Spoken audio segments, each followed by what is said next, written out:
Hello. So in this video, we're going to talk about Jean-Marie Piemme's play Café des Patriots, or Patriot's Cafe in English. This isn't a play that I really connected with, in part because it doesn't seem to have a central conflict, I guess is my issue with it. And so I felt like I just didn't really, like it didn't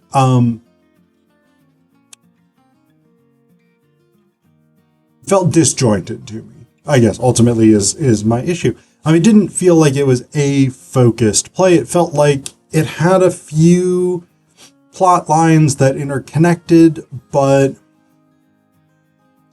I wasn't necessarily sure why the play was happening, why the action of the play was occurring.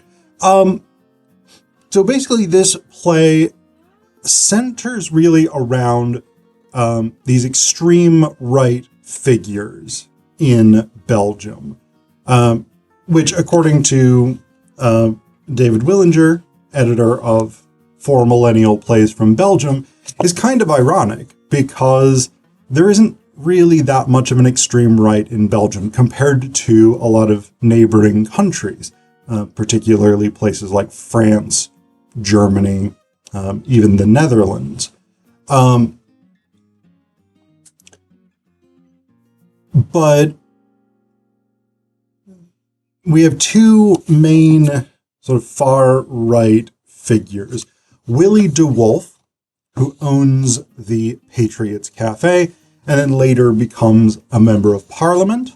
And he's kind of in the gangster tradition of the far right. So he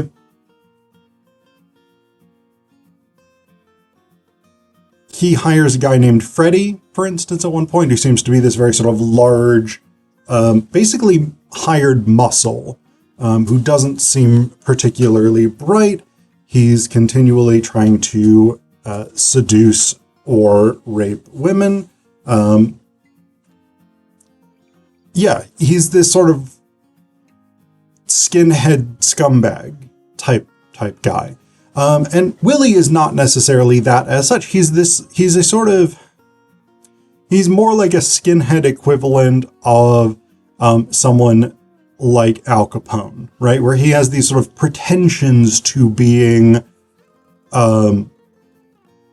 simultaneously this sort of working class everyman character, and at the same time pretensions to being politically successful, financially successful, etc., etc. And then you have Leopold Leska. He's a business person, and he's quite wealthy. He's politically influential, but he's also extreme right? So even the sort of far right political party in Belgium he has broken with because he regards them as too soft. He is extremely white supremacist. He is extremely eugenicist, etc., etc. And these two figures kind of coexist. They're on sort of opposite sides of the same world, right? So De Wolf is down in the streets, really, right? He's amongst the sort of working class skinhead types who are impoverished, who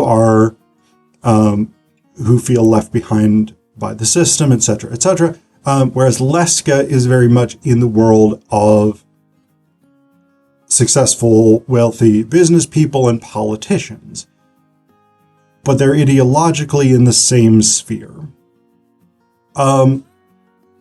Arrayed against them primarily is Gianni Gorda, who's a journalist who is attempting to expose Leska for all his corruption, his links to... The term that keeps getting used is assassinations, and I'm not real clear whether that's like political assassinations or whether that's like murders by street gangs or something like that, because the translation of a word like assassination can be somewhat confusing, right? In American English, at least, I think this is true in like the UK, Canada, and elsewhere. Assassination tends to be associated with killing someone for political, ideological, social, religious reasons, right? It's the killing of a leader, typically, or an important figure. But I think in some contexts, assassination is much more generalized. So I don't know really whether this is talking about right-wing street violence, which is very, very common, or right-wing political murders, which I think are still less common, though not unheard of. But Gorda is trying to sort of gather all of this evidence against Leska to bring Leska down. All of this is going on at the same time as these interpersonal problems that various people have. So DeWolf is dating Carmen, who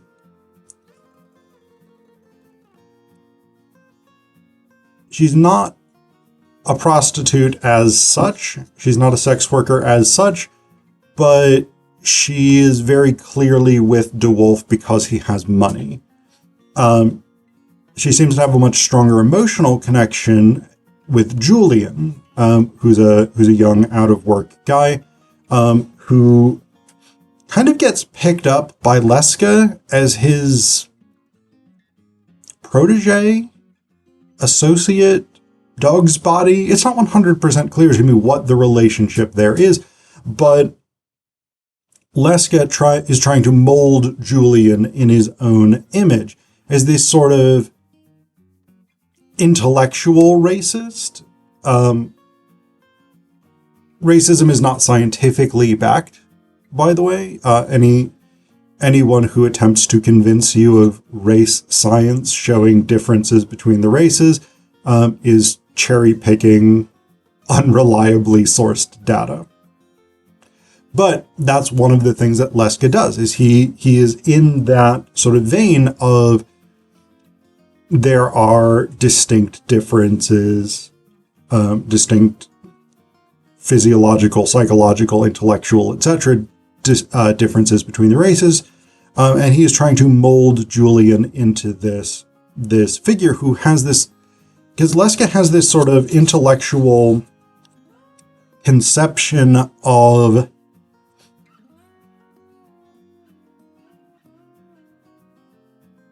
need to sort of reclaim some kind of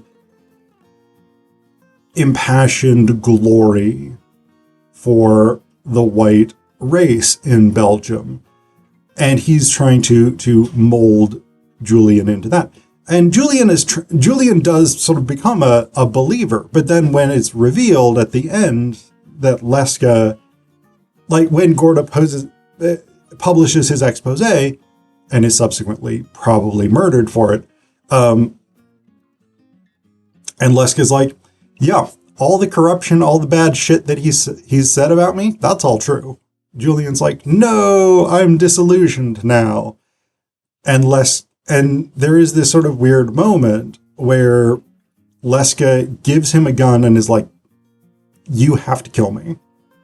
That's the final remaining glory for me. And Julian's like, no. If you're a true believer in the stuff you've told me, then you kill me. And Leska is unable to do it. And so Julian breaks with him. He goes, he gets Carmen. He's basically like, yeah, this whole fucking white supremacy, right-wing bullshit, this all sucks. Let's go. Let's leave. And Carmen's like, yeah, that seems like a great plan. Gorda, prior to being murdered for exposing Leska, is dating Claudia, who is Yvonne's daughter. Yvonne works at the Patriot's Cafe. So Claudia's mother is in this sort of white supremacist far-right circle. Her boyfriend, Gorda, is trying to bring down parts of that. So it's an uncomfortable family dynamic for everyone involved. Claudia also seems to have some kind of trauma associated with the far right that's like where her baggage is making the relationship with Gorda extremely difficult for both of them. Because she's like obsessed with destroying everybody on the far right, like literally to the point of just murdering them. So you've got all of this stuff going on. All of this stuff is sort of swirling around. And again, I feel like, at least for me as a reader, maybe if I saw this on stage, it would make more sense. But to me, I felt like there was a lot of bits and pieces of things here. But other than the sort of the end of the play really sort of being like, hey, the ideology of the far right is just sort of vapid lies and nonsense meant to make you feel good about yourself while in the service of people who are taking advantage of you and are basically scumbag gangsters. Other than that, I feel like, I don't know, I didn't follow the play well enough, I guess. I don't know. I'm trying to put the blame on myself here, even though I'm quite a sophisticated reader, since I have a PhD in English, and this is literally what I do for a living. But yeah, I mean, I don't know. It felt to me like there was bits and pieces of things that sort of came together to give a broad, vague picture, but not necessarily a sort of, I wouldn't call it a well-made play, I guess, if that's not too insulting to Piemme. My apologies if it is.